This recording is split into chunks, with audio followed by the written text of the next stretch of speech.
tout d'abord, je vais vous dire bienvenue, merci d'être venus aussi nombreux pour cette première réunion sur toute la côte qui se propose de rendre compte des études qui ont été menées sur toute la côte catalane. Et à ce titre, nous avons quelques-uns des experts qui suivent cette évolution de notre côte et qui essaient d'en comprendre l'évolution.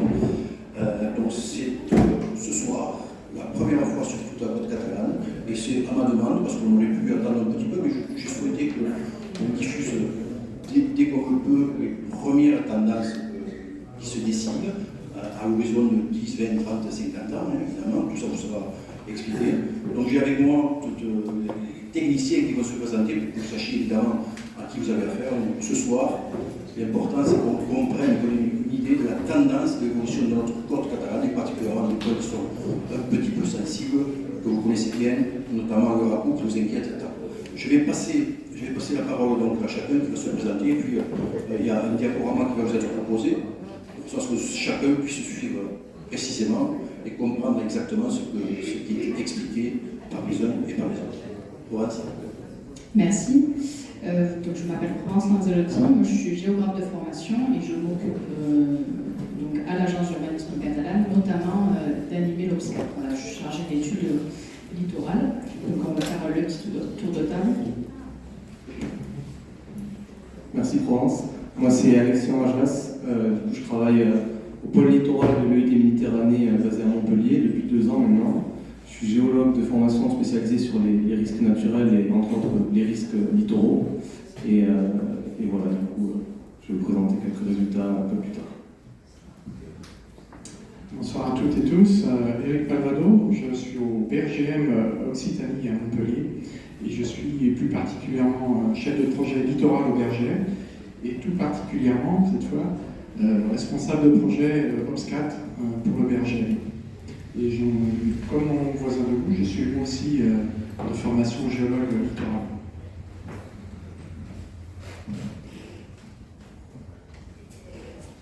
Bonsoir à tous, je suis Nicolas Rodin, je suis enseignant-chercheur au laboratoire CEFREM de l'Université de Perpignan. Je suis spécialiste de la dynamique du trait de côte à différentes échelles de temps, à la fois la construction du paysage actuel et à l'échelle du processus, c'est-à-dire à l'échelle de la tempête.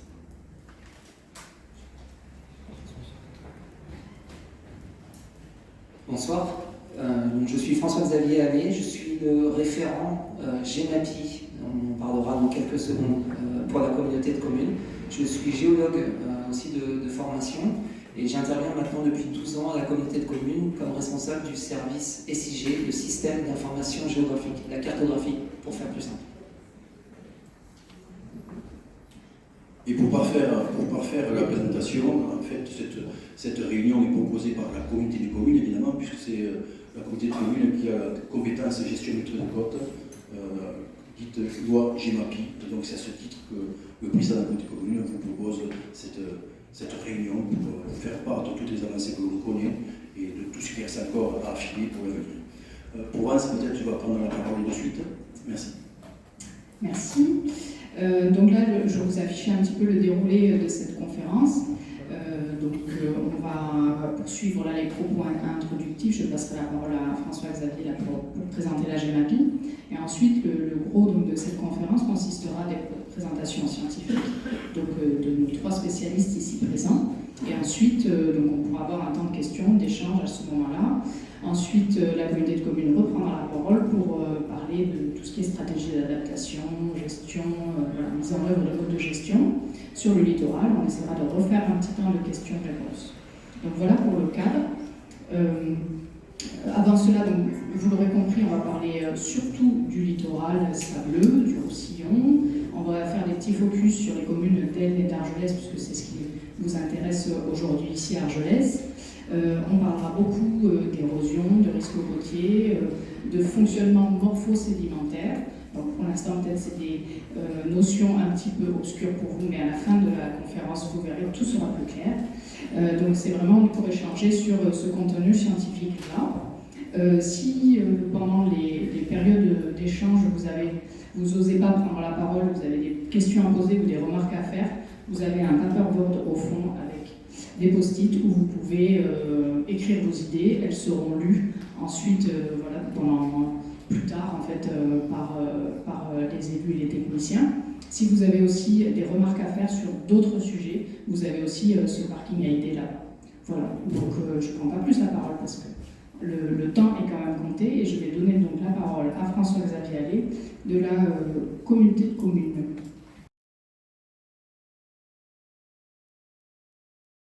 Bien. Alors, je vais commencer. J'ai la lourde tâche de vous expliquer les contraintes réglementaires. Rassurez-vous, je ne vais pas vous expliquer ça, ça ne sert à rien. Je vais juste vous expliquer le cadre réglementaire et pourquoi aujourd'hui on se retrouve, la communauté de communes, à venir vous expliquer ces problématiques d'érosion littorale. Alors, ça tient en interne, on a soulevé tout à l'heure, la compétence GEMAPI. Derrière GEMAPI, il faut entendre gestion des milieux aquatiques et prévention des inondations.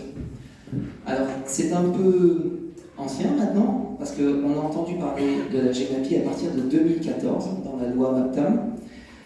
Le principe de cette compétence, c'est tout simplement de concilier trois composantes très importantes autour du bloc communal. Celui qui fait les règles d'urbanisme est aussi celui qui va gérer la prévention des inondations et c'est aussi celui qui va gérer le milieu aquatique. Le principe, c'est ça, de cette compétence GEMAPI, c'est de dire une seule et même entité va gérer l'ensemble de la question d'inondation. Inondation et aussi la partie littorale. On va associer ça. Donc c'est clairement un transfert de compétences de l'État vers les communes et vers surtout les intercommunalités. C'est pour ça que la communauté de communes est ici présente. On a entendu parler de cette compétence à partir de 2014. Elle a été reprise plusieurs fois jusqu'en 2017 pour une vraie loi GEMAPI, de temps que justement toutes les zones d'ombre, on essaye un petit peu de les effacer et qu'on ait quelque chose qui prenne un peu plus corps. Donc aujourd'hui, c'est quelque chose de bien établi. Voilà, donc ça veut dire quoi? Ça veut dire qu'en termes d'urbanisme, ça veut dire aussi la prévention, la sauvegarde des populations, et ça c'est vraiment le rôle du maire depuis très longtemps, avant 2014 c'était déjà le cas. Mais on va donc travailler en particulier maintenant la question de la prévention, de la gestion des milieux aquatiques et aussi sur la partie littorale, et ça c'est une vraie nouveauté. Bon, peut-être passer. Alors, très rapidement, la spécificité de cette compétence GEMAPI, c'est qu'on peut la découper. On peut la découper sur la partie fluviatile et la partie littorale de l'autre. On n'est pas obligé, quand on est compétent, de tout prendre. C'est exactement ce qui se passe sur ce territoire, ici. La compétence fluviatile, le volet fluviatile est pris en compte par deux syndicats de bassin, le syndicat le SNIGATA, le syndicat Tech Albert, qui va s'occuper de toute la partie inondation fluviatile, du Tech et des affluents du massif des Alberts. Et ensuite, l'autre syndicat pour la communauté de communes, ce sera le syndicat du REAR pour les communes qui sont limitrophes, N, Vache, Hortafa, sur notre territoire de communauté de communes. Et ensuite, il y a le volet maritime. Et là, le volet maritime, il est clairement pris en direct par la communauté de communes. Voilà pourquoi on est présent aujourd'hui. Ensuite, cette compétence, désolé, elle est financée par une taxe que vous avez dû voir apparaître malheureusement sur votre feuille du pot. Je crois qu'il y a un numéro derrière moi avec une chaîne. Donc voilà, c'est une taxe qui est intégrée à la taxe foncière, à la cotisation des entreprises, à la taxe d'habitation pour ceux qui la payent encore. Voilà. Chaque année, en fait, un produit est voté. C'est-à-dire que les élus du territoire ne votent pas un taux, mais votent un produit. Donc c'est ce qui va être nécessaire pour mener à bien les missions à la fois du volet fluviatile ou du volet maritime. Voilà. Ce qui veut dire que votre taxe, elle peut éventuellement évoluer au cours du temps. Aujourd'hui, si je ne me trompe pas, elle est à 9 € en moyenne sur notre territoire. Elle est à 15 € sur le reste du territoire du département. Voilà. Je peux passer. Merci.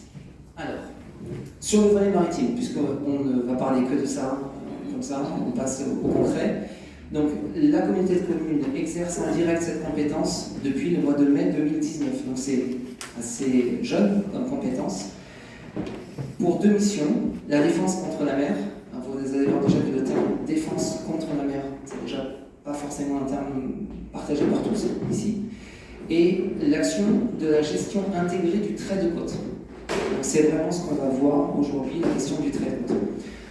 La priorité pour la communauté de communes, ça a été bien évidemment, dès cette prise de compétence, de comprendre la problématique, de cerner un petit peu mieux ce qui était une nouveauté pour nous, et donc de faire un état des lieux, de mieux comprendre la dynamique qui était enclenchée sur le territoire depuis de nombreuses années, et de mieux cerner les enjeux de cette compétence. Et aujourd'hui, c'est ce qu'on va commencer à vous présenter. Donc c'est un constat qui était partagé avec d'autres EPCI, d'autres collectivités dans le département, et toutes se sont retrouvées au sein d'un besoin, c'est de créer un observatoire de la côte sableuse. Et Provence est ici pour vous expliquer ce qu'est cet observatoire. Je vais terminer juste pour vous présenter ce que ça représente en fait sur le littoral. Donc aujourd'hui, on ne va parler que de la côte sableuse. Pour la communauté de communes, ça représente 7 km. Derrière nous, il y a aussi la côte rocheuse. Ça représente 27 km qui ne sont pas analysés dans l'observatoire de la côte sableuse, bien évidemment. Depuis notre adhésion en 2019 à l'OBSCAT, qu'est-ce qu'on a comme élément pour venir vous voir aujourd'hui et vous expliquer ce qui se passe? Eh bien, on a des suivis topo-bathymétriques qui vont vous présenter notamment le BRGM, un certain nombre de rapports d'expertise. On a des analyses, une analyse historique très importante qui a été faite sur le secteur du Racou. Des données géoréférencées, là c'est le cartographe qui parle, donc c'est des données vraiment de cartographie très précises pour pouvoir suivre l'évolution de ce trait de côte. Et enfin, des préconisations de gestion qui sont proposées par l'Observatoire.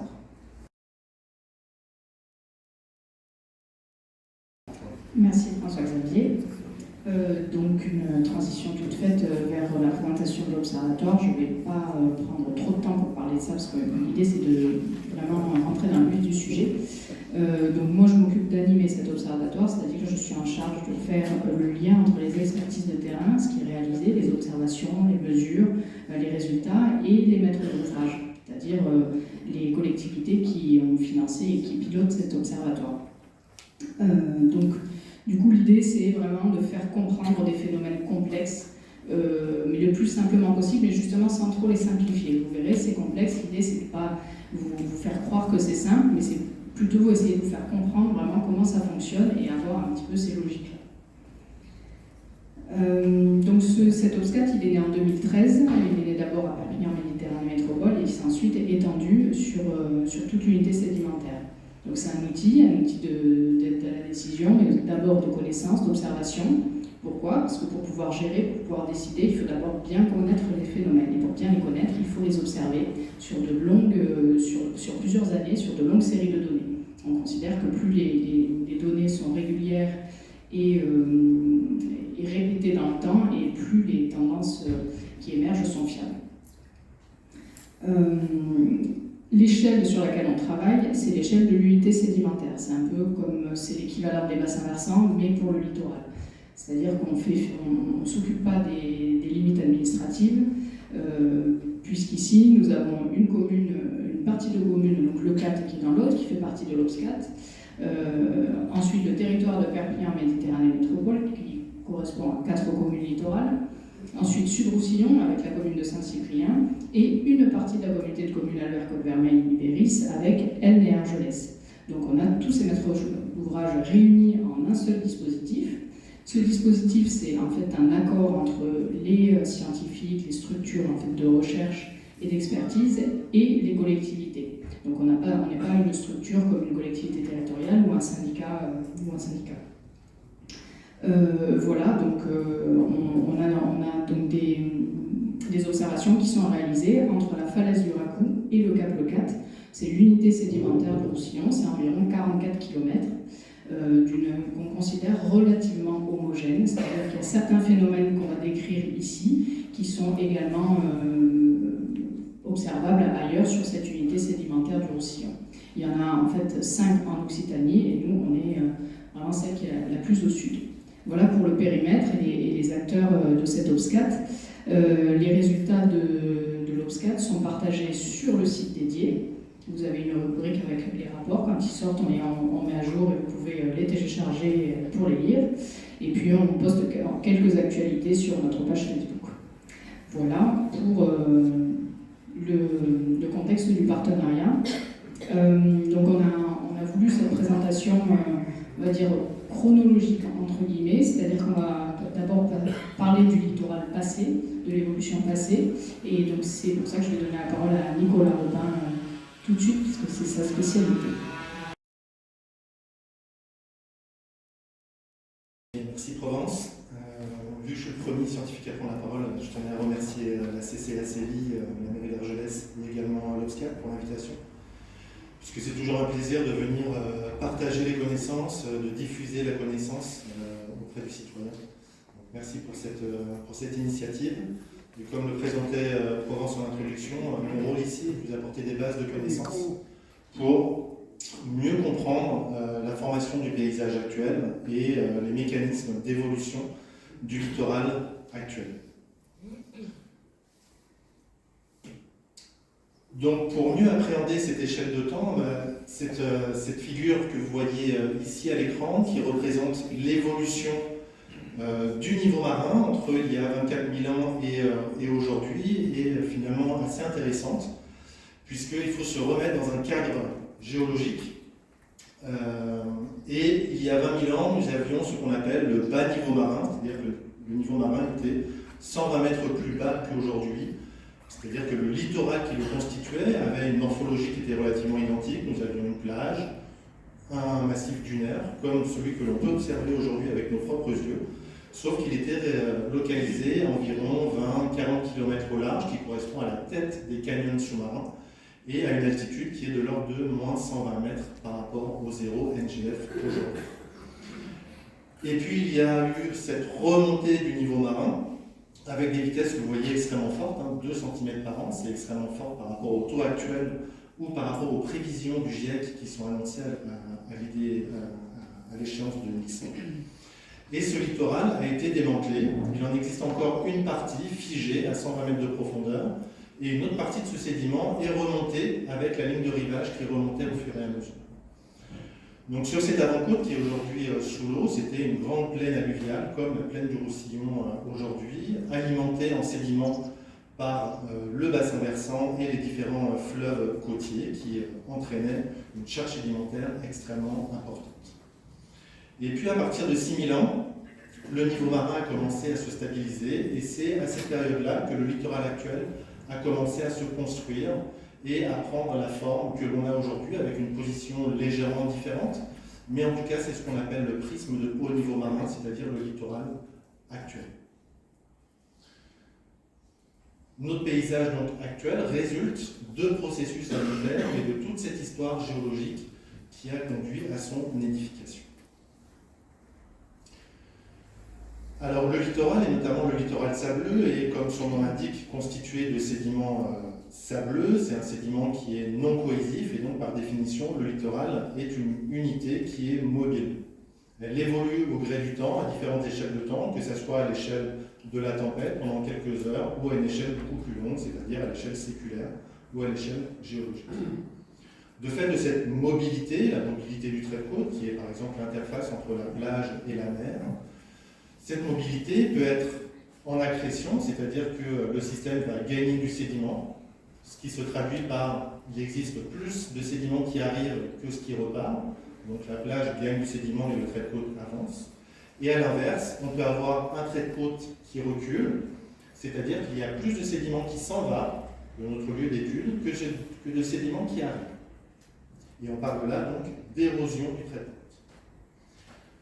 Cette érosion du trait de côte, ma foi, elle ne pose pas toujours des problèmes. Elle pose des problèmes lorsqu'il y a des enjeux, et notamment des enjeux d'infrastructure, des enjeux de biens.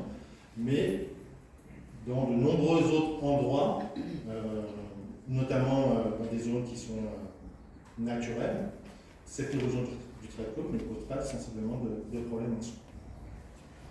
Alors pour expliquer les causes de cette érosion du trait de côte, on peut lister plusieurs paramètres. C'est la figure de gauche. Les premiers paramètres, c'est ceux qui sont des causes que l'on peut appeler les causes naturelles. Et dans ce chapeau, on peut mettre deux causes principales. c'est l'action des courants et l'action des tempêtes et des vagues, qui vont engendrer une perte de sédiments plus importante que ce qui arrive en amont. Aujourd'hui, les études ne montrent pas clairement une évidence d'un changement de ces processus naturels.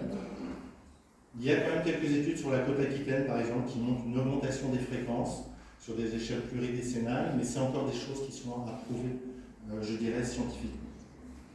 Et puis il y a un deuxième chapeau qui est en rouge, qui sont les causes anthropiques, c'est-à-dire les causes humaines, qui ont une importance fondamentale, je dirais, dans l'évolution du littoral et cette tendance à l'érosion.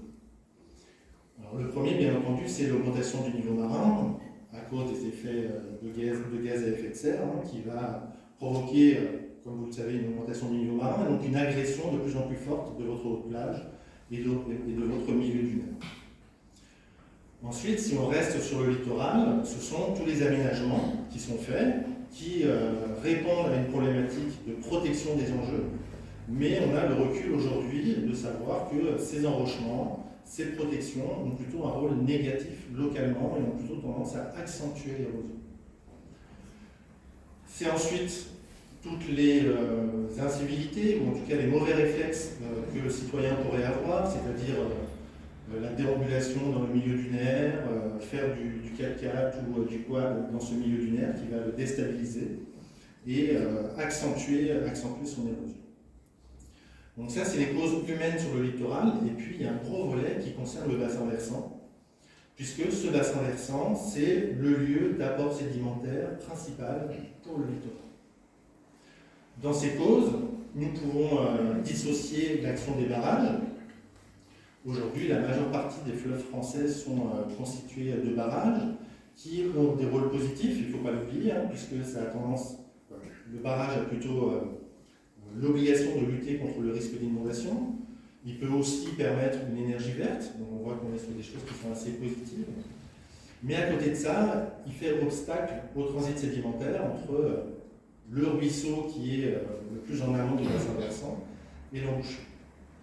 Donc la construction de ces barrages, ma foi, illustre bien aussi toute la difficulté qu'il y a de la gestion, et de la gestion de l'environnement entre est-ce qu'on essaie de favoriser et d'améliorer le risque d'inondation, mais à côté de ça, on augmente probablement derrière le risque de submersion et le risque d'érosion.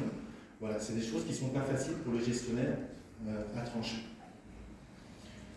Et puis on a également tout ce qui est construction, et notamment urbanisation. C'est une chose assez simple à voir. Si vous allez par exemple sur le site de l'IGN et remonter le temps, peut-être que certains ont l'habitude d'aller sur ce site-là, qui permet de comparer des images aériennes entre deux périodes. Vous mettez la période la plus ancienne, qui est généralement la photo de 1945, vous mettez la photo actuelle et vous voyez le pourcentage d'urbanisation du sol, qui est assez phénoménal, lié à l'expansion des villes, lié à l'expansion des zones commerciales, lié à l'expansion des parkings, etc. etc. Plus qu'une zone est urbanisée, moins il va pouvoir y avoir un export ou une érosion du sol naturel dans les ruisseaux, et alimenter le fleuve qui va apporter du sédiment jusqu'à l'océan. Les études sur les très grands fleuves mondiaux, pour vous donner une idée, tels que l'Amazone ou le Nil, ont montré qu'il y a eu une réduction de la charge particulière, de la charge de quantité de sédiments à l'intérieur de ces grands fleuves, entre la partie avant révolution industrielle et la partie après révolution industrielle. Il y a eu une réduction de 99% du sédiment qui arrive au littoral. Et c'est ce sédiment qui arrive au littoral qui a tendance à le construire et à le nourrir. Ce phénomène a un nom, on appelle ça la carence sédimentaire. Et c'est aujourd'hui l'une des causes principales de l'érosion de littoraux qui va venir se superposer dans quelques décennies à cette augmentation du niveau marin qui va faire un environnement assez explosif en termes de tendance. Voilà pour les causes. Alors il faut savoir que l'érosion, ce n'est pas quelque chose qui date d'il y a quelques années. Déjà, quelques temps après la mission Racine, à la fin des années 60, on avait déjà, à cette époque-là, des problèmes d'érosion vis-à-vis des infrastructures qui ont été implantées. Donc c'est quelque chose qui s'inscrit dans le temps, à des échelles pluridécennales, et qu'il faut essayer d'apprivoiser le mieux possible. Quelques chiffres pour que ça soit un peu plus palpable pour vous. Vous avez ici deux illustrations qui vous montrent le volume de sédiments sur l'avant-côte qui a été gagné ou perdu sur 4 secteurs de l'ensemble du golfe du Lion. Vous êtes ici à Argelès en bas, et puis au nord vous avez Montpellier et le Gros-du-Rhône. On a choisi deux périodes de temps parce qu'on était contraints un peu vis-à-vis des bases de données que nous avions, et surtout nous voulions avoir le recul le plus long possible dans le temps pour essayer de tendre vers des tendances justement. Donc la première période concerne 1895-1984. 1984, c'est une date qui n'est pas anodine, puisqu'on est une dizaine d'années plus tard que la mission Racine, donc on peut qualifier plus ou moins cette période de période naturelle, entre guillemets. Ce que l'on observe sur cette période, c'est un gain de sédiments sur l'avant-côte de 4 millions de mètres cubes, même si sur le nord Occitanie, on observe déjà une érosion qui est très significative sur toute la partie nord, mais la partie sud, notamment le sud du Roussillon, présente encore des volumes qui sont positifs, avec un gain de 9 millions de mètres cubes sur une période d'environ 90 ans. Alors, cela ne veut pas dire que c'est en 1984 qu'il y a eu le basculement de l'érosion, bien entendu, c'est juste que c'est la date que nous avons, et il est probable que ce basculement vers l'érosion s'est produit bien avant. Si on s'intéresse à la période la plus récente, 1984-2009, donc cette fois-ci sur 25 ans, les 25 dernières années, qui peut être la période anthropisée, entre guillemets, nous observons cette fois-ci sur l'ensemble de l'Occitanie et sur l'avant-côte une perte de 30 millions de mètres cubes. Vous voyez un peu les chiffres en comparaison. En 90 ans, plus 4 millions de mètres cubes. En 25 ans, moins 30 millions de mètres cubes. Cette fois-ci, l'ensemble des casiers ont basculé vers un système érosif. Et pour le système Sud-Roussillon, nous sommes à moins 6 millions de mètres cubes sur l'avant-côte sur ces 25 dernières années. Alors, une information qui permet aussi de mettre un peu en relief ces millions de mètres cubes qui sont difficilement palpables et trouver un peu des explications derrière cette perte de sédiments. C'est une information qu'on a pu retrouver au sein du syndicat mixte du bassin versant du Tech et qui vous donne un peu la pression qu'il y a eu par le passé sur la ressource en sédiments dans le fleuve et dans le fleuve Tech, puisque en 30 ans, on a prélevé 4 millions de mètres cubes dans le Tech pour l'urbanisation. Donc vous voyez, ces 4 millions de mètres cubes, c'est autant de sédiments, ça représente, il me semble qu'on l'a mis, 400 ans du transit naturel, de l'apport sédimentaire naturel sur la plage. C'est 4 millions de mètres cubes qui ne sont pas allés nourrir nos littoraux. Et là, ça fait écho à ce que je vous expliquais sur la diapositive précédente, de cette notion de carence sédimentaire. Nicolas, juste j'ai deux petites remarques. Oui, quand on parle de l'urbanisation, il faut peut-être préciser que ce n'est pas seulement l'urbanisation de la frange littorale, c'est-à-dire que les matériaux qui ont été sortis du TEC ou de la tête d'ailleurs, c'est pour urbaniser le département en entier. C'est-à-dire que ce sable-là, qui est vu sur nos plages, en fait, il est dans nos constructions, mais qu'on habite sur le littoral ou pas. Donc, c'est-à-dire que la carence est vraiment généralisée de l'amont du bassin versant jusqu'aux plages. Ça, c'était juste ma petite remarque de complément. Et simplement, tu as parlé d'avant-côte, en expliquant qu'il y avait une érosion sur l'avant-côte, mais peut-être préciser ce qu'est l'avant-côte. Oui, alors ce que j'appelle l'avant-côte, c'est la profondeur entre le 0 mètre et le moins 10, moins 12 mètres de profondeur sous l'eau, qui correspond à peu près à une côte altimétrique où les fonds n'évoluent quasiment plus. Donc voilà, c'est sur cette frange assez littorale finalement que représentent ces millions de mètres cubes inscrits sur ces figures. Et c'est cette zone qui alimente directement le littoral. C'est pour ça qu'on étudie particulièrement ces faibles profondeurs finalement.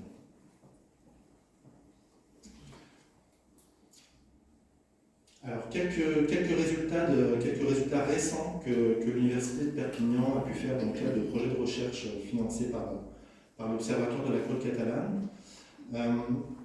Le premier consiste à s'intéresser à ce stock sédimentaire. Parce que je vous parle de millions de mètres cubes, mais finalement, ce million de mètres cubes, il faut le mettre en relief avec le stock, avec le volume qui est présent. 5 millions de mètres cubes, est-ce que c'est beaucoup ou pas par rapport au stock de sédiments qui est présent? Pour cela, on a des techniques à l'université qui permettent à la fois à terre, comme sur cette photo, ou en mer, de sonder le sédiment et de connaître son épaisseur. C'est ce qu'on appelle des outils géophysiques que l'on traîne, par exemple, comme vous voyez sur la photo. Hein. C'est ce petit instrument que l'on traîne sur la plage et on étudie les ondes qui sont envoyées et qui sont réfléchies par le sous-sol. Et ça nous permet de faire ce type de carte avec des couleurs et qui nous donne des estimations de ce stock sédimentaire à terre et en mer avec des objectifs qui sont différents. L'estimation du stock sédimentaire en mer, il est important parce que c'est ce stock-là, c'est ce sédiment-là qui va alimenter directement la plage. Donc si on fait un raccourci, un stock sédimentaire de très faible quantité sur l'avant-côte va aller nourrir beaucoup moins votre plage et il va avoir une résilience beaucoup moins importante, à l'inverse d'un stock beaucoup plus important. Les résultats en mer sont, je dirais, pas très encourageants, mais en tout cas sont des résultats qui montrent dans la cellule sud-Roussillon que le Racou, par exemple, et le Sud-Argelès, est un endroit où ce stock sédimentaire est le moins important.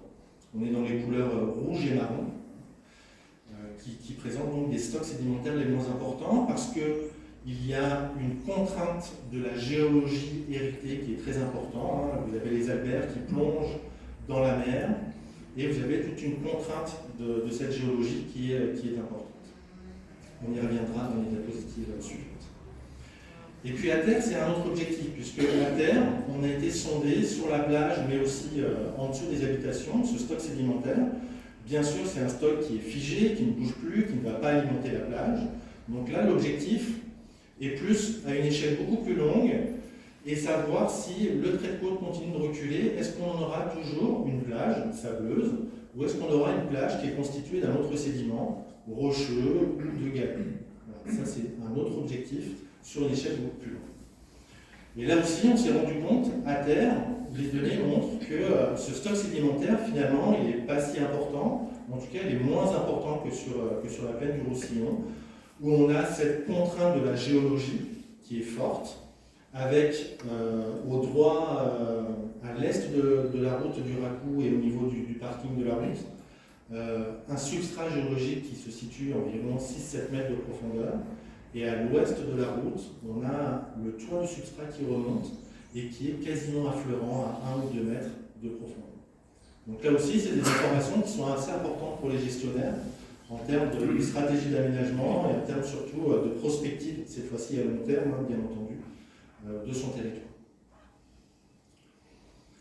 Et puis on a réalisé une deuxième étude, cette fois-ci, qui était un peu plus ciblée sur la partie sud-Argelès et le Racou, pour essayer de mieux comprendre en tout cas le fonctionnement de cette zone, la morphodynamique de cette zone, qui a fortement évolué. Hein, vous voyez sur cette photo, dont j'ai pas la date, mais vu l'accoutrement des personnes sur le rocher, on estime qu'elle ne date pas d'hier. Et on voit un paysage qui est complètement différent, avec l'absence du village, et puis surtout le débouché de la Massane, qui était également à une position très différente. Donc là aussi, on a exploité différentes données de topographie, de bathymétrie, géophysique, pour essayer d'avoir le recul suffisant, en tout cas le recul le plus important que l'on peut avoir. On ne peut pas aller au-delà de cette date de 1895, il n'y a pas de date qui est antérieure, pour mieux comprendre finalement et avoir du recul sur les évolutions actuelles.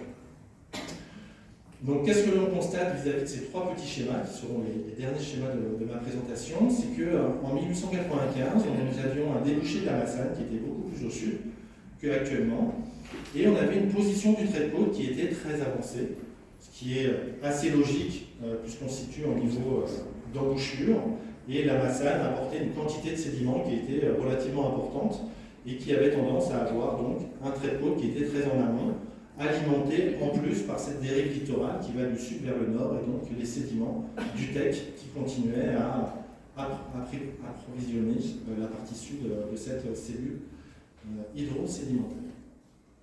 Et puis, quelques temps après 1895, on observe déjà, avant même la construction d'un ouvrage, un recul de ce pro-delta par les agents naturels qui démantèlent cette construction sédimentaire. à un autre moment T, qui est 1964, qui correspond plus ou moins au moment où le premier épi d'arrêt a été construit. On observe un trait de côte qui continue à reculer sur la partie sud du Raku, et un trait de côte également, une érosion en tout cas, qui se propage un peu plus vers le nord, et notamment en aval des rives de cet épi d'arrêt. On estime que cette dérive littorale a été perturbée par cet épi d'arrêt, ce qui explique cette flèche orange qui a tendance plutôt à avoir une direction non linéaire, mais plutôt sinueuse. Et puis on arrive à la situation actuelle qui permet d'expliquer le fonctionnement morphodynamique hydrosédimentaire de la zone. Entre-temps, le port d'Argelès s'est développé et on va essayer d'expliquer ce fonctionnement du site. On a donc, comme je vous le disais, une dérive sédimentaire qui va du nord vers le sud, et au voisinage du port, cette dérive littorale, une partie va être piégée en amont des rives, ce qui explique les centaines de milliers de mètres cubes, environ 100 000 mètres cubes sur la partie terrestre et 100 000 mètres cubes sur la partie maritime, d'accumuler. Et néanmoins, une partie de cette dérive littorale va réussir à contourner le port sur des profondeurs bathymétriques un peu plus importantes. Une partie va réussir à contourner le port et alimenter le Raku, et une autre partie va continuer plus ou moins tout droit et va se déposer à des profondeurs de l'ordre de 10 mètres, qu'on voit bien sur les cartes bathymétriques. On voit une sorte de bombement au droit du port à 10 mètres de profondeur qui correspond à ce sédiment qui vient finir son parcours à cet endroit. Après la construction du port, on observe également un fonctionnement de la plage de Raku qui est complètement différent. Avant sa construction, on était sur un fonctionnement de plage naturelle sableuse relativement classique. Suite à sa construction, on est plutôt dans un fonctionnement de plage de poche, comme on pourrait voir sur la côte Vermeille, puisque les deux extrémités sont semi-fermées. Et du coup, le trait de côte ne va pas réagir de façon linéaire, de part et d'autre du Raku, mais il va plutôt avoir tendance à avoir des pivotements. C'est un comportement qui est tout à fait naturel des plages de poche, avec un point d'inflexion qui est aujourd'hui sur la partie centrale du Raku. C'est-à-dire qu'à certaines périodes, la partie nord va plutôt avoir tendance à avancer et la partie sud va avoir plutôt tendance à reculer. Et inversement, suivant certains contextes météo-climatiques, vous allez avoir une partie nord qui va avoir tendance à reculer et une partie sud qui va plutôt avoir tendance à avancer. Ça reste un comportement tout à fait naturel de ce type de plage qui est maintenant semi-fermé. Et puis on observe également un déficit à la fois à terre et en mer. Alors à terre qui est comblé partiellement par les différents rechargements, stratégies de rechargement sédimentaire sur la plage, qui atténue ce déficit sédimentaire, mais on a quand même un déficit sédimentaire qui continue, avec une zone d'export de sédiments vers le large qui est contraint par cette géologie que je vous parlais et ces nombreuses arêtes schisteuses, à la fois perpendiculaires aux traits de côte, qui vont avoir plutôt tendance à diriger la courantologie et à diriger ce transfert de sédiments vers le large, et également des arêtes schisteuses qui sont parallèles aux traits de côte, qui vont avoir tendance à piéger le sédiment dans une certaine quantité dans les petits fonds, mais à l'inverse, rendre difficile ou impossible la remontée de sédiments vers la plage, puisque ça sert un peu de butée, entre guillemets. Donc finalement, aujourd'hui, la plage du Raku du sud d'Argelès a un comportement assez original, lié à des contraintes géologiques fortes, lié au fait qu'il a basculé d'un système ouvert à un système semi-fermé, avec des enjeux, bien entendu, qui sont importants. Voilà un peu cet éclairage sur l'évolution passée et le fonctionnement de ce site pour vous apporter des bases de compréhension aux différents résultats qui vont être apportés par mes camarades. Merci Nicolas. Donc là, on a vu donc, vraiment en synthèse ce que l'UBVD a pu réaliser comme travaux, et donc c'est un peu cette reconstruction de l'histoire sédimentaire du Roussillon. Maintenant, on va passer à ce qu'on peut observer aujourd'hui. Je vais donc passer la parole à Éric Palvado. Oui, donc Nicolas vous a présenté un petit peu tout le cadre ancien, moins ancien, qui me permet, moi, de vous montrer quel est le rôle de l'Obscat. En fait, évidemment, on va préciser ces évolutions que vous avez vues au jour le jour, mais de manière saisonnière, au travers des travaux que l'on mène dans l'Obscat 2 fois par an. Je vais vous expliquer un peu tout ça. Donc, je vais vous présenter comment on étudie ce littoral aujourd'hui, et puis un petit focus rapide sur la manière aussi dont on étudie l'impact des tempêtes sur le littoral.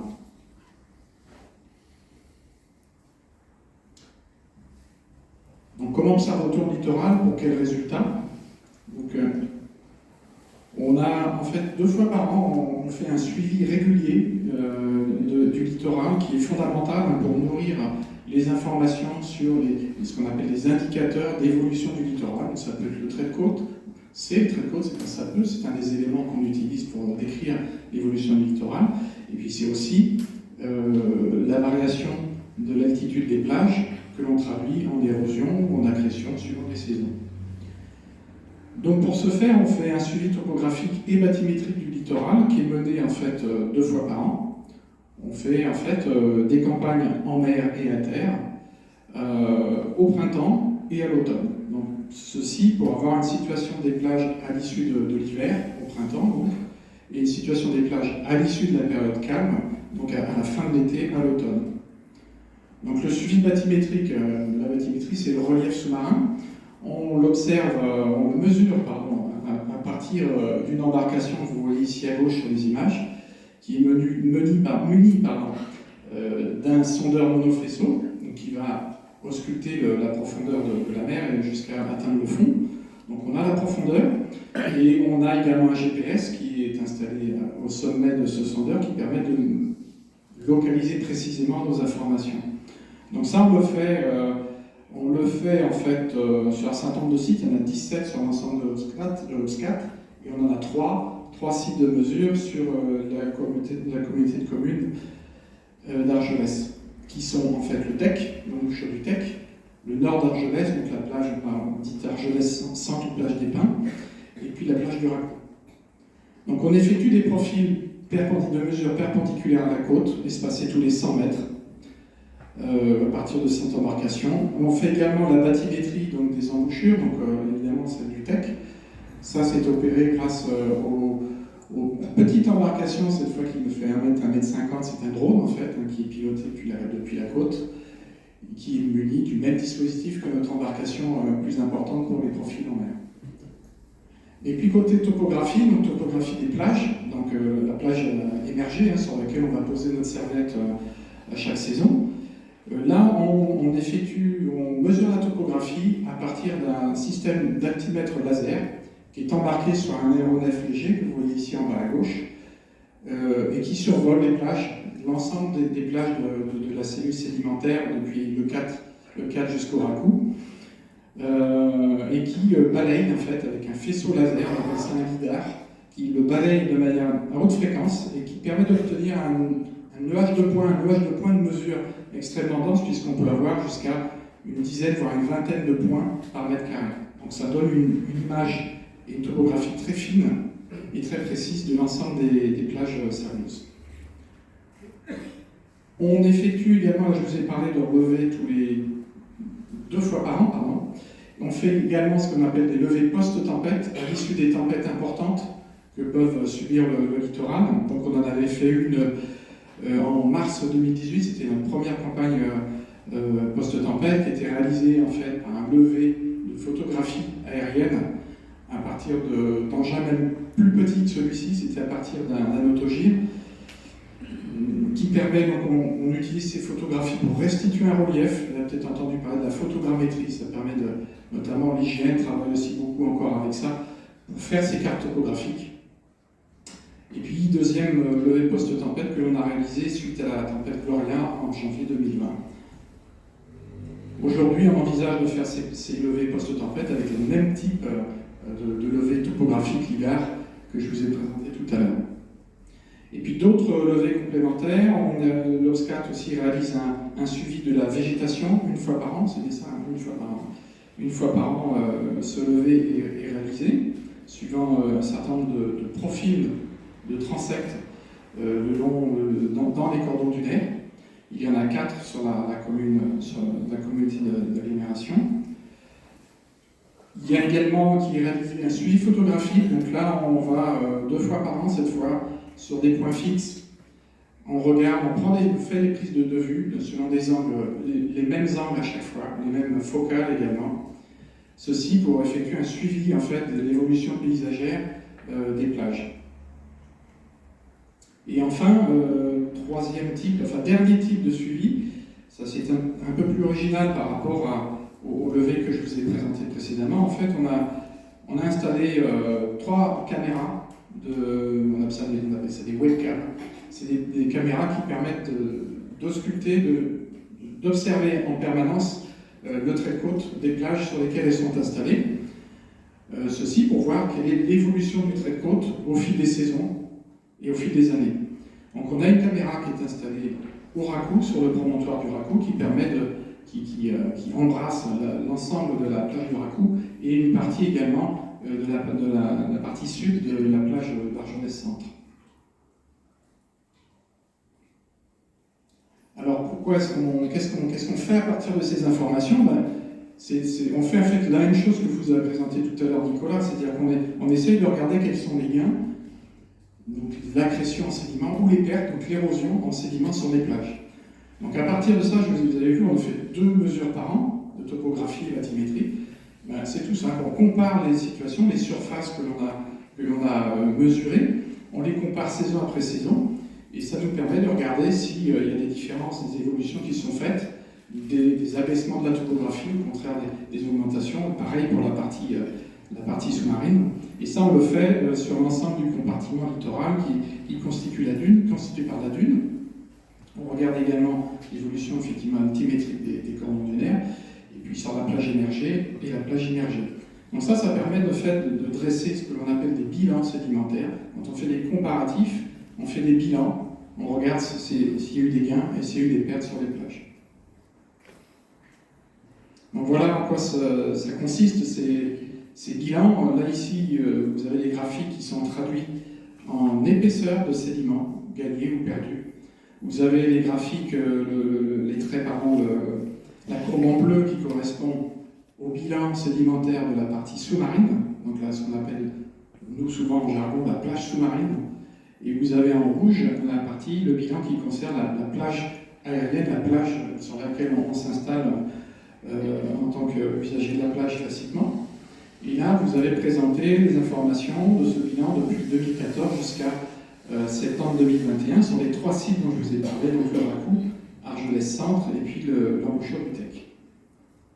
Donc les premières données acquises par l'OBSCAT, ce n'est pas 2014, c'est des données anciennes qui ont été comparées. C'est 2019, puis mai 2020. On a les premières données acquises par l'OBSCAT suite à l'adhésion de la communauté de communes à l'OBSCAT. Et alors c'est assez difficile en fait de comparer les données récentes que l'on acquiert maintenant par le système que je vous ai montré avec ces données anciennes qui ont été acquises avec une méthodologie un peu différente. Donc c'est à prendre avec un certain recul. Donc vous voyez que si on compare nos données récentes avec les données les plus anciennes de 2014, on a plutôt... Je vais peut-être bien pointer sur le... Voilà. Donc ça, c'est les données, les premières mesures dont on dispose, ce sont de date de 2014, et à partir de novembre 2019 et mai 2020, on a les données acquises par l'OBSCAT pour le dispositif que je vous ai montré. Vous voyez on démarre plutôt par un bilan positif, en tout cas sur les plages immergées, les plages sous-marines. Et puis quand on regarde au fil du temps, dans nos derniers levées réalisés, on a plutôt eu, notamment lors de l'hiver 2020-2021, des bilans qui sont globalement plutôt en baisse, en particulier sur les plages immergées.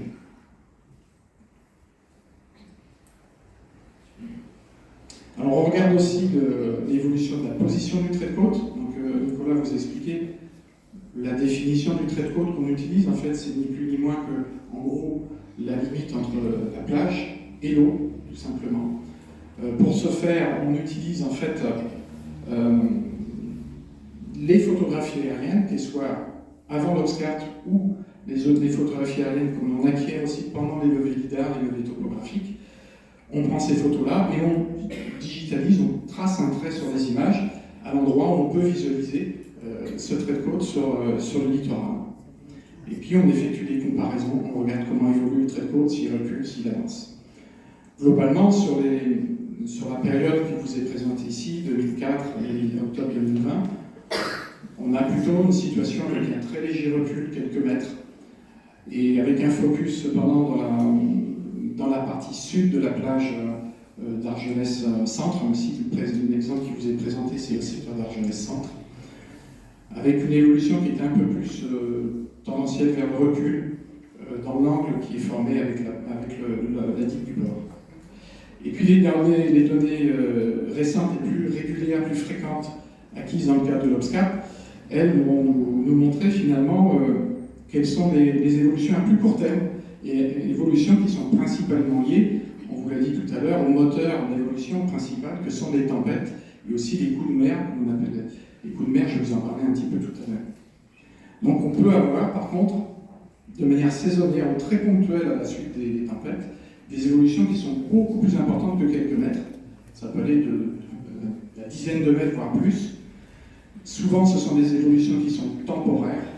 Donc vous voyez régulièrement ces reculs à la suite des tempêtes, pendant les tempêtes.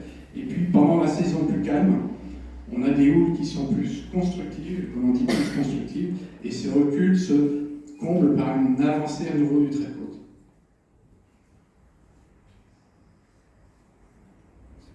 Alors justement, comment étudie-t-on l'évolution du littoral, du système littoral pendant les tempêtes?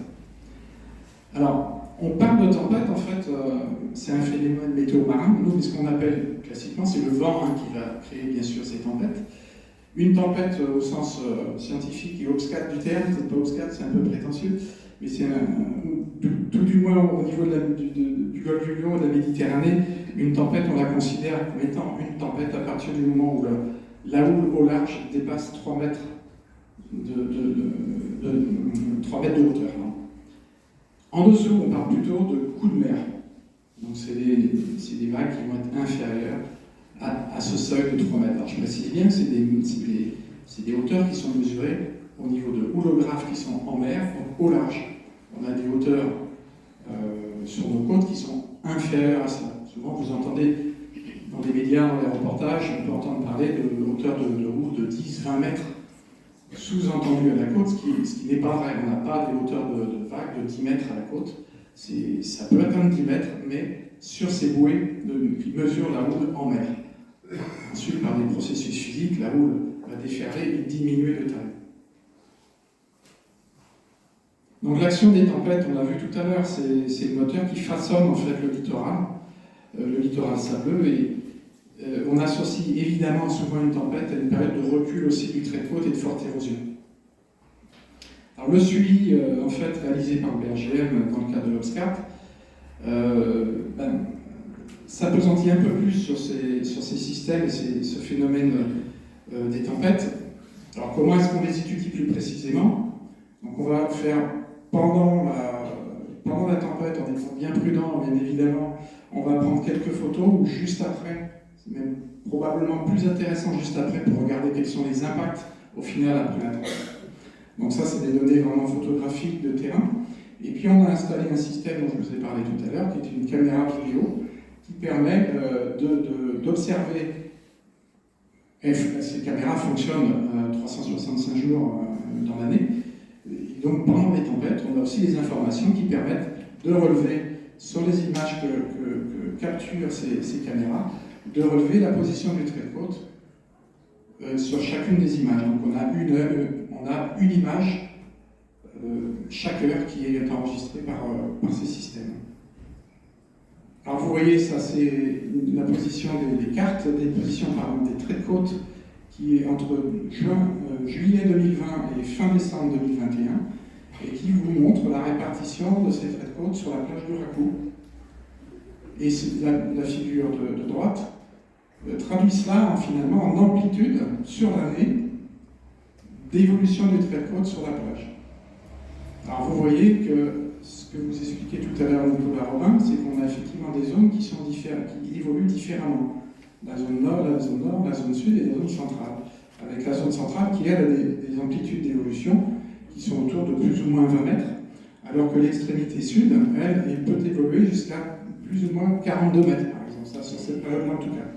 Et le nord également a des évolutions beaucoup plus importantes, autour de 30-35 mètres.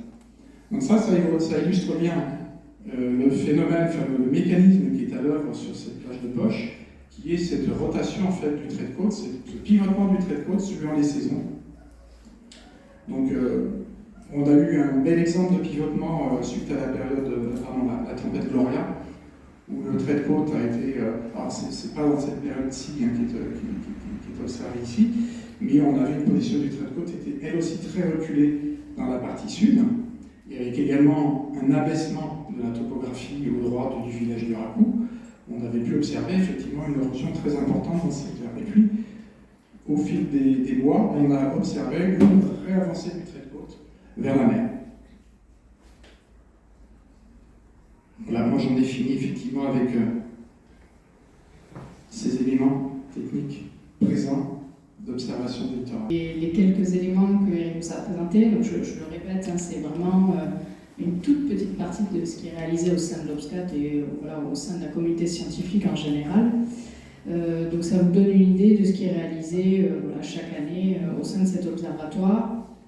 Donc vous l'avez compris, nous ce qui nous intéresse c'est vraiment de savoir s'il y a du sable en plus ou en moins sur notre système littoral, que ce soit sur les plages émergées ou sur les plages immergées.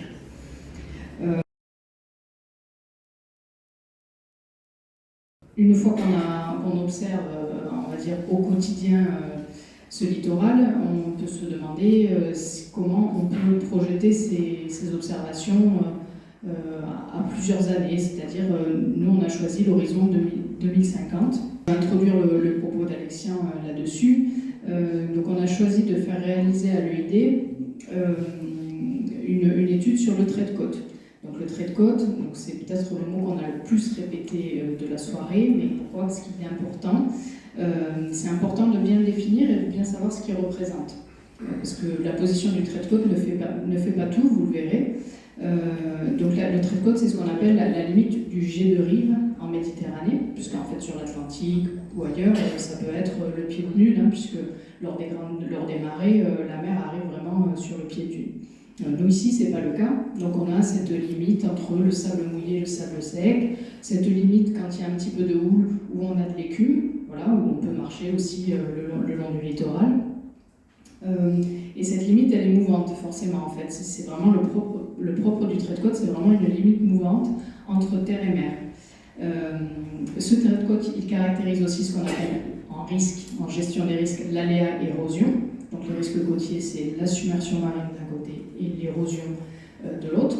Donc c'est un indicateur qui est pratique pour pouvoir matérialiser et calculer cette érosion. C'est aussi ce dont on se sert pour les démarches prospectives, ce qui est utilisé aussi par l'État pour définir la législation. Ça nous donne un bon indicateur qu'on peut chiffrer. Et globalement, on sait qu'il a tendance à reculer.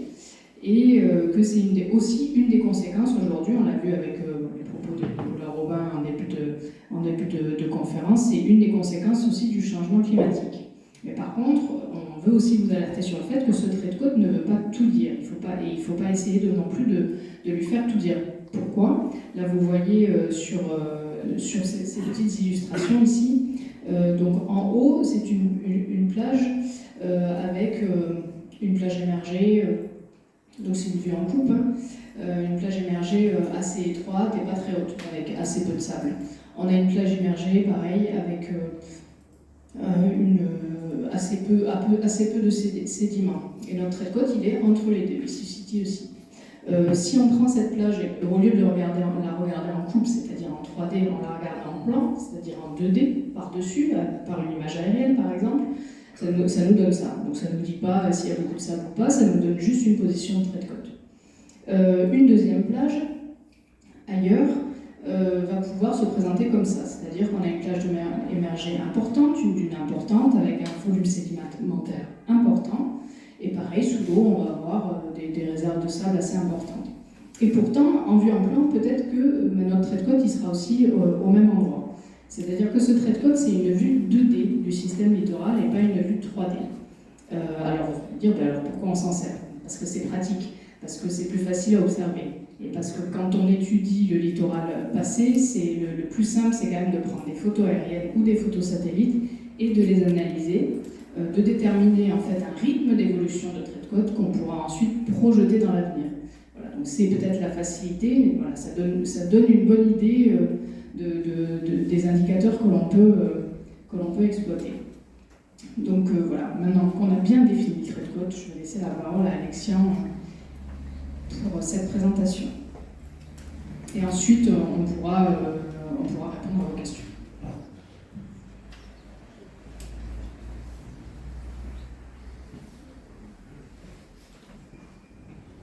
Donc, merci Provence pour l'introduction, c'était hyper important pour la suite de la présentation.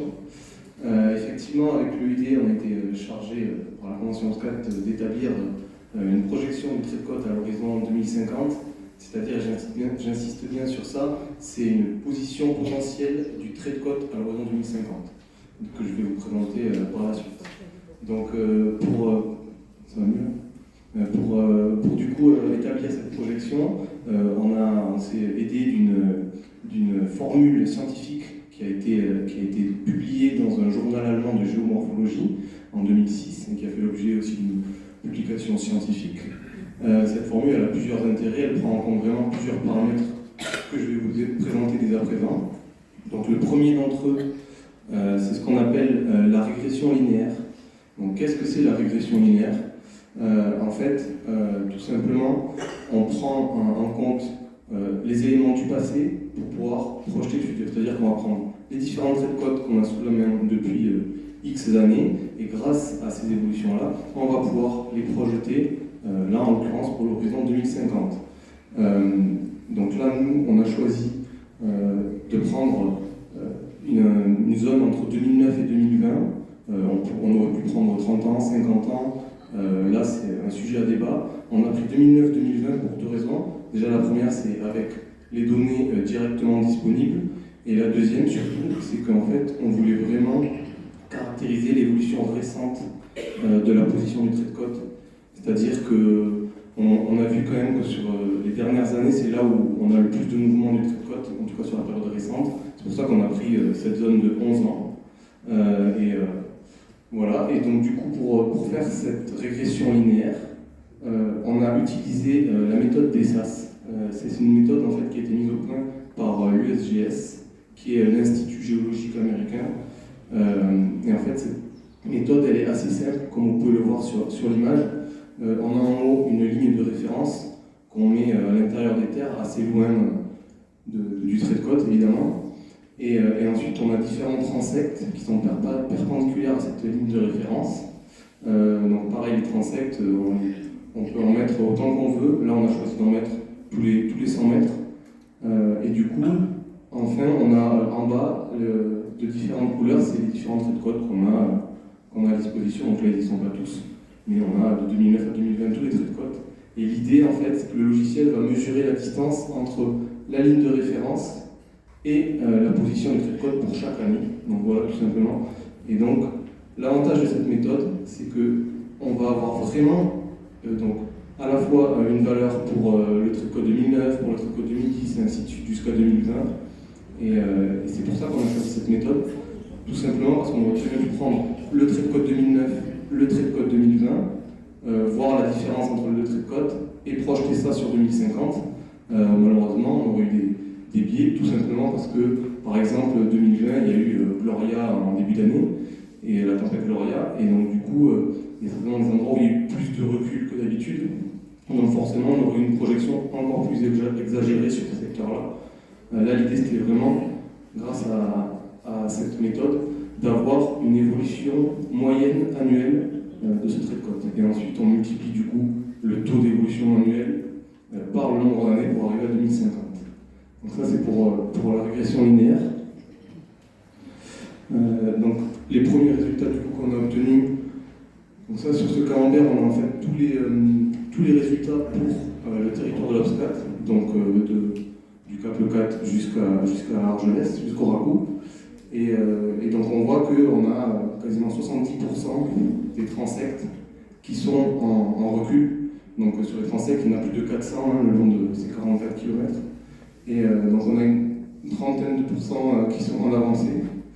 Et donc les valeurs, elles s'étendent de moins 3 mètres, un peu plus de moins 3 mètres, à 4 mètres, plus 4 mètres par an sur un transect. Sachant qu'il y a la majorité du coup des transects qui sont négatifs, donc en recul. Et aussi, autre point important, c'est qu'un transect est moyenné avec les transects voisins, tout simplement pour éviter les effets de site, notamment les effets locaux avec, par exemple, si un transect sur un brise-lame, et qu'on a du coup du sable qui est accumulé derrière ce brise-lame, et peut-être 2-3 ans après, on observe que ce sable accumulé il est plus. Donc, avec le logiciel, en fait, ça fait un recul qui peut atteindre parfois 20-30 mètres d'un coup. Donc c'est pas forcément réaliste. Du coup, c'est pour ça qu'on moyenne pour lisser le plus possible et avoir les résultats les plus précis possibles. Sur cette carte, c'est toujours par rapport à la régression linéaire, donc chaque point correspond à un transect. Et là, ce qu'on voit dessus sur cette carte, c'est qu'on a 6 points chauds, entre guillemets, d'érosion, plutôt de recul du trait de côte. Et sur ces points, on voit surtout qu'on a pas mal de points qui sont des zones naturelles, comme c'est le cas pour l'embouchure du Tech, ou le Gros de Canet, ou encore le Mas de Lille. En fait, c'est des secteurs qui sont naturels, donc pas protégés par des actions humaines, et qui ont libre recours pour l'évolution du trait de côte. Et au contraire, sur cette carte, en fait, on a des points qui sont connus comme étant en érosion. Par exemple, la plage centrale de Sainte-Marie ou même à Saint-Cyprien. Mais comme ces secteurs sont rechargés régulièrement en sable, du coup, sur la régression linéaire, on va pas voir cette érosion qui est caractéristique de ces sites-là. Donc voilà pourquoi on a surtout des secteurs, des zones naturelles qui sont impactées par cette régression linéaire. Et du coup, je vous ai dit au début de la présentation qu'il y avait l'avantage de la méthode, c'est qu'elle prenait aussi d'autres paramètres, notamment 2 autres. On a tout d'abord l'élévation du niveau marin.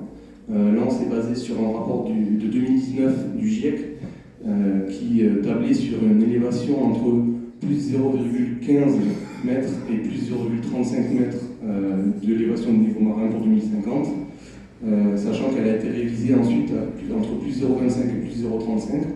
Donc du coup, nous on a décidé de prendre la moyenne, on a fait plus 0,30, plus 0,3 mètres d'élévation du niveau marin pour 2050. Et ensuite, le second point, c'est qu'on a pris la pente de plage entre du coup le trait de côte et la profondeur de fermeture, qui est, comme l'avait dit Nicolas Romain, la profondeur à laquelle on n'a quasiment plus d'impact de là-haut, notamment en période de tempête, sur les fonds marins. Donc du coup, on a pris cette pente-là aussi pour pouvoir encore plus affiner la méthode, sachant qu'évidemment, du coup, il y a quelques limites. Là, pour le coup, pour la pente qu'on prend du coup en avant-côte, sur la partie sous-marine, elle est projetée sur la partie en arrière-plage. Donc forcément, sur les secteurs urbanisés où on a directement la promenade et on n'a pas trop de pente, c'est plus réaliste. Par contre, sur les secteurs où on a des belles dunes bien formées et bien hautes, notamment à Leucate, là, pour le coup, c'est pas du tout, c'est un peu plus faussé vis-à-vis de ce point-là. Et ensuite, on a aussi, par exemple, l'élévation du niveau marin. C'est toujours pareil, c'est une estimation, sachant que quand la méthode a été mise en place en 2006, il y avait une estimation de plus 0,22 mètres pour 2050, et que là, du coup, avec le rapport du GIEC de 2019, c'était plus aux alentours de 0,30. Donc peut-être que cette valeur va encore être revue à la hausse dans les années qui vont arriver, et du coup, ça va induire du coup une évolution dans la méthode. Donc là, ce qu'on peut dire sur cette carte, c'est qu'on a en bleu le trait de côte de 2050, et on voit que les secteurs les plus impactés par le recul, c'est évidemment la zone naturelle, comme on l'a vu sur la carte précédente, la réserve naturelle du Mas Lario, et la partie juste au nord du port d'Argelès. Donc en termes de chiffres, on est sur 87% du linéaire côtier de la communauté de communes qui est en recul, ce qui représenterait une perte de surface de 400 000 m², pour au contraire 13% du linéaire côtier qui serait en avancée, et donc 13 000 m² gagnés sur ces secteurs en avancée. Donc ça fait un bilan négatif de à peu près 390 000 m² de perte de surface de plage. Donc voilà pour les chiffres globaux. Et du coup, pour être un peu plus complet, on a préparé des zooms sur 3 secteurs clés de la communauté de communes, avec évidemment un système de flèches. Donc les flèches rouges correspondent à un recul, les flèches vertes à une avancée du trait de côte sur la mer. Et plus il y a de flèches, plus les valeurs sont importantes, que ce soit pour le recul ou l'avancée. Donc le premier zoom, il concerne du coup, la réserve naturelle du Mas-Larieux et l'embouchure du TEC qui va avec. Donc on voit vraiment qu'on a un recul et généralisé et important du trait de côte comme on l'a vu sur la carte précédente, vraiment de part et d'autre de l'embouchure du TEC, avec des valeurs qui vont au-delà de 100 mètres de recul par endroit, sachant que par rapport aux chiffres que je vous ai dit juste avant, c'est-à-dire les valeurs de perte de surface de plage, il y en a la moitié de pertes qui seraient concentrées sur ce secteur. Donc, et puis en plus, donc, il n'y a pas trop d'enjeux, si ce n'est des enjeux liés à la biodiversité, qu'il faut quand même préciser. Et la particularité du site, c'est qu'évidemment on est sur une embouchure, donc entre les tempêtes, mais aussi les crues du fleuve, on est sur un secteur qui bouge beaucoup. Donc on peut expliquer aussi ça par cette particularité. Pour le deuxième zoom, là on est un peu plus au sud du coup, sur la plage centrale. On a aussi un recul généralisé du trait de côte sur tout le secteur, mais bien plus faible. C'est-à-dire qu'on a des valeurs souvent qui sont comprises entre 0 et 20 mètres de recul. On a un petit pic de recul au niveau du centre de la plage centrale, notamment en face de l'esplanade Charles Trenet, où on a pour l'instant une plage qui est aux alentours de 60 mètres de large et qui, d'après la projection, d'ici 2050, aura diminué de moitié. Mais après, du coup, sur le secteur nord, donc après le casino, on a des valeurs qui sont bien plus faibles en remontant vers le nord. Et donc voilà, face au bois des pins, on a des valeurs comprises entre 0 et 20 mètres. Et juste un peu plus au nord de cette zone-là, on a même des valeurs qui sont en positif avec des légères avancées du trait de côte entre 0 et 10 mètres pour l'horizon 2050. Et enfin, pour ce qui concerne les plages sud, donc là effectivement on a un coche d'érosion qu'on voit actuellement juste au nord du port d'Argelès. Donc là effectivement c'est là où on a des valeurs qui sont assez importantes de recul, de l'ordre de 50, voire plus de 50 mètres de recul. Et forcément, vu que la plage est déjà assez étroite, on aurait la promenade notamment la promenade de bord de mer qui serait impactée. On a aussi des enjeux, évidemment qu'on a des enjeux liés au bâtiment, mais on a des enjeux invisibles pour nous qui sont notamment les réseaux humides, avec les canalisations des eaux potables et d'assainissement qui sont directement menacées. Je crois que d'ailleurs il y a une canalisation qui a été, suite à une tempête récente, mise en affleurement. Donc voilà pour cette partie-là. Et ensuite pour la partie au sud du port, donc la plage du Racou, et pareil, on a vraiment cette inversion de tendance où on a au nord, près du port, on a une avancée qui serait de l'ordre d'une cinquantaine de mètres pour 2050. Et au fur et à mesure qu'on se rapproche du sud, cette avancée diminue jusqu'au fameux point d'inflexion dont parlait Nicolas. Et pour la partie sud d'Argelès, du Racou, pardon, on aurait des reculs qui seraient de l'ordre de plus de 50 mètres. Et donc on aurait forcément les premières maisons, les premiers bâtiments qui seraient potentiellement impactés par ce recul du trait de côte à l'horizon 2050. Donc voilà, encore une fois, c'est une projection qui a été réalisée, qui est une première projection qui est vraiment dans le but d'imager toutes les tendances qu'on entend dans les médias ou quoi. C'est vraiment pour voir qu'est-ce que serait le trait de côte en 2050, sachant que, comme je vous l'ai expliqué, résultats qui vont arriver dans les années à venir et qui permettront d'affiner au fur et à mesure cette projection du trait de côte. Donc voilà, là pour l'instant c'est vraiment les premiers résultats qu'on pouvait vous présenter de cette projection à l'horizon 2050. Quelle stratégie il faut mettre en place pour s'adapter à ça? Alors je suis comme vous, j'ai 2 mains, je ne peux pas changer le monde, mais je peux quand même faire des choses. Et ce qu'on veut aussi vous montrer, c'est que la stratégie nationale, elle a déjà commencé à réfléchir sur cette question-là. On n'est pas les seuls à avoir un problème d'érosion. L'érosion, elle est sur tous nos littoraux. Et donc, cette stratégie nationale, elle est, comme vous, face à un défi qui est assez difficile à relever. Et elle a bâti une doctrine nationale. Alors, elle ne s'applique pas forcément très bien partout, mais c'est une réponse qu'on peut appliquer à l'ensemble de notre territoire et essayer de travailler de la même manière, on va dire. Donc sur cette diapositive, on a pu vous montrer, ce sont en bleu ce que la doctrine nationale propose de faire, en vert, les actions déjà aujourd'hui on tente de faire.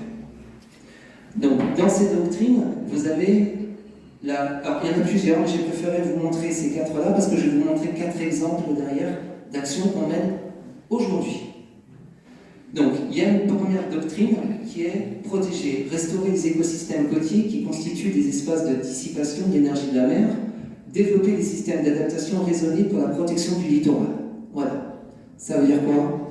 Ça veut dire que pour se défendre, on va faire confiance à la nature. Qu'est-ce qu'on fait pour répondre à ça?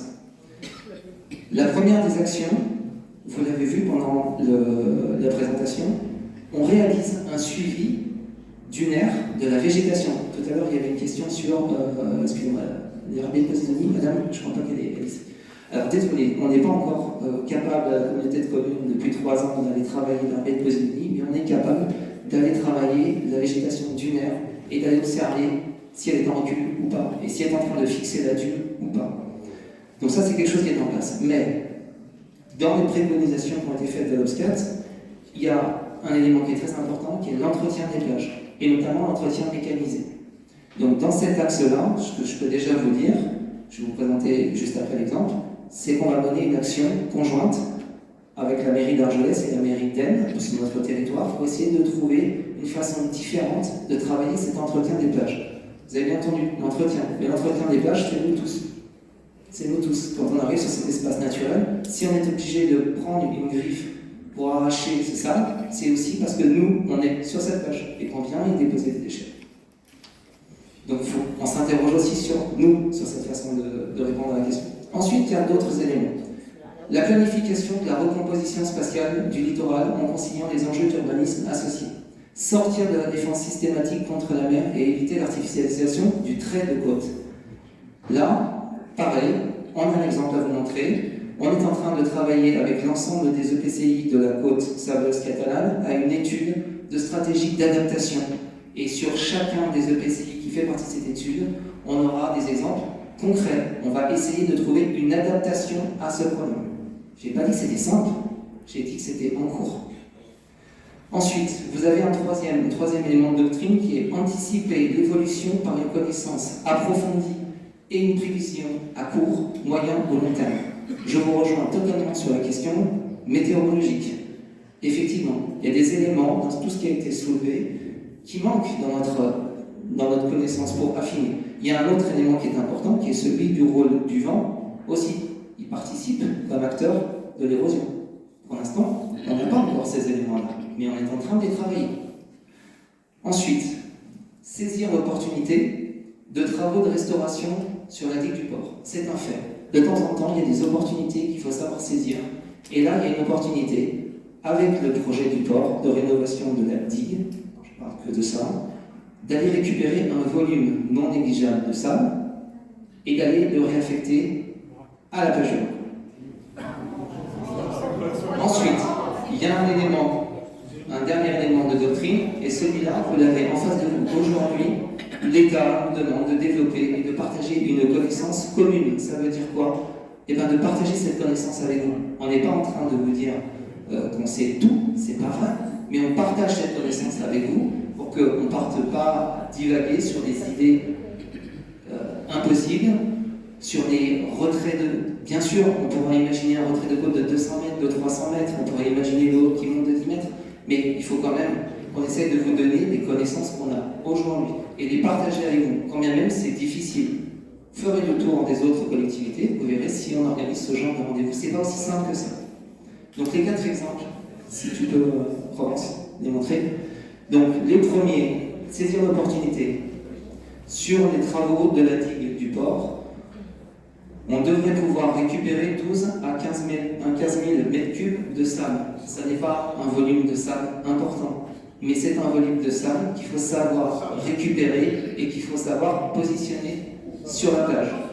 Ce choix, il est fait parce qu'on a une connaissance scientifique aujourd'hui qui nous part d'un point d'inflexion.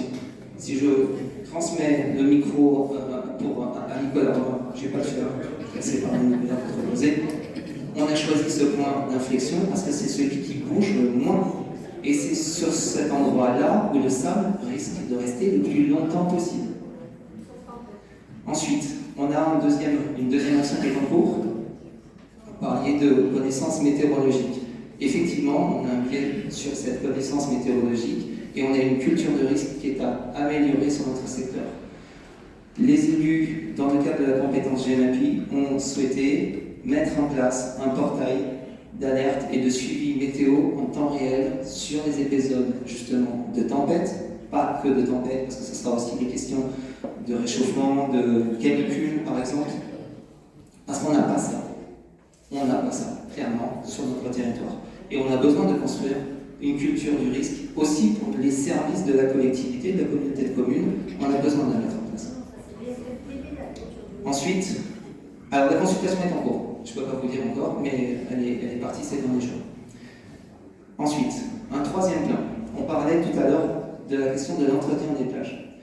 Au mois de novembre, on a une quinzaine de personnes élues, des personnes qui sont dans l'encadrement et qui sont aussi au nettoyage des plages, à l'entretien des plages sur les communes d'Argelès et d'Aisne, qui vont participer à un programme de formation avec l'association Rivage de France pour essayer de construire ensemble un plan raisonné d'entretien des plages.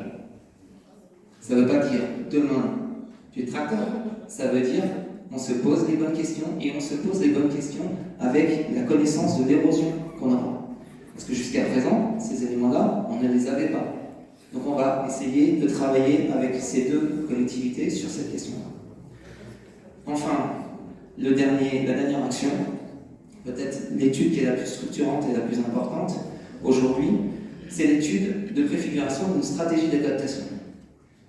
Aujourd'hui, cette étude, elle a franchi la première étape qui a été partagée par les élus dans un atelier au mois de juillet dernier, qui est l'état de connaissance et de représentation du territoire. Ces territoires, pour beaucoup d'élus, quels que soient les EPCI, c'est un héritage qui est arrivé avec la mission Racine en particulier. Et donc cet héritage, il faut le comprendre et il faut essayer de faire avec. Souvent, quand on hérite pour quelque chose, on fait avec, on ne fait pas toujours pour, on fait avec. On est à ce stade-là du partage. Je vous assure que partager un même niveau de connaissance et accepter de l'entendre ensemble de l'ECAT au RACOU, c'est pas si évident que ça. On le partage et ensuite on arrive aux axes suivants. L'axe suivant, c'est se projeter à 2050. Donc le CEREMA nous accompagne pour essayer de trouver, maintenant que vous avez partagé cet état des lieux, partager la compréhension de ce qui va se passer en 2050 et derrière, on essaiera de trouver une stratégie d'adaptation pour répondre à ça. Et dans chacun des EPCI, le projet de cette étude, c'est de prendre un exemple concret, où on essaye d'adapter cette réponse. Aujourd'hui, cet exemple, on n'a pas encore décidé, ça sera décidé, ça sera partagé, et on avancera sur cet exemple. Donc voilà, j'ai pas malheureusement un sac avec 3 millions de mètres cubes de sable à vous proposer, mais on a déjà des actions qui sont engagées sur cette question. Peut-être préciser, François-Xavier, que cette étude un peu structurante, justement, elle sera pluridisciplinaire. C'est pour ça qu'on a sollicité le CEREMA pour la mener à bien dans le cadre d'un appel à projet national. Il y a un appel à projet qui est sorti fin 2019 sur la gestion durable du littoral. Il y a 17 lauréats. Donc sachez au passage que notre projet sur la côte saveuse catalane a été celui qui a rencontré le plus de faveur en fait, du comité de pilotage en question, par son innovation, par l'échelle d'appréhension et par la pluridisciplinarité des thématiques. Donc ça ne sera pas simplement une entrée trait de côte. Il y aura une entrée trait de côte, recul du trait de côte, il y aura une entrée submersion, inondation, raréfaction de la ressource en eau notamment. Voilà, donc c'est pour répondre à la question là-dessus. Donc merci François-Xavier pour ces éléments.